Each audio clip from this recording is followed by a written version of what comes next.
耶穌咧喺最後晚餐咧建立咗聖體聖事。路加福音記載耶穌就擘餅，即係聖體啦分俾門徒，就咁講：這是我的身體，為你們捨的，你們也應當如此行，為的是紀念我。於是乎咧，領受基督聖體就成為咗我哋啲信徒與天主合一並且滋養靈性嘅神聖之事。小弟個人嘅認為係個人咋耶穌呢番話嘅重點咧，係在於嗰個捨同埋行呢兩個字啊。捨英文聖經叫做 given for， 韓大輝總主教認為咧係交付咁嘅意思。耶穌話將佢嘅身體交付俾宗徒當然唔會係只係幫嗰啲宗徒上天國啦而實在咧想啲宗徒係仿效佢嘅做法，為咗傳承福音嘅工作咧，亦都要把自己嘅身體咧交付俾信徒而更重要嘅係咩咧？當然係實踐啦，唔好得個講字所以後面咧就用咗個行字。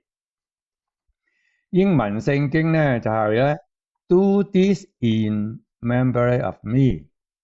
剛過身嘅教宗方濟各解釋呢個 do this 嘅時候話咧 We do the same thing that the Lord Jesus did。喂，耶穌吩咐你照板煮碗乜你又可以擅自加啲辣椒咩？咁當然啦，呢個椒係用椒色嘅椒都得㗎就出賣耶穌嘅猶大耶穌照樣笑騎騎冇條件咁話分俾佢嘅不過咧，自從1983年天主教法典所謂 Canon Law 立咗條教會又有權拒絕教友領聖體嘅大法之後咧咁就開始騎呢啦。記得10多年前加拿大嘅阿伯達省有個大主教宣稱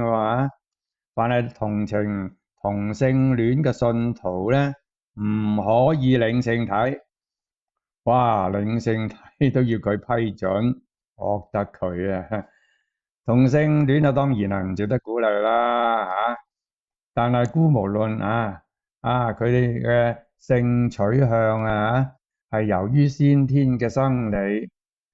又或者係由於後天嘅心理咧，佢哋嘅處境咧，相信都係值得大家同情嘅。同情一下咋？咁犯咗啲乜嘢滔天大罪先？因此唔俾人領聖體展示嘅唔係天主耶穌嘅仁愛，而只係神職人員嘅橫蠻無情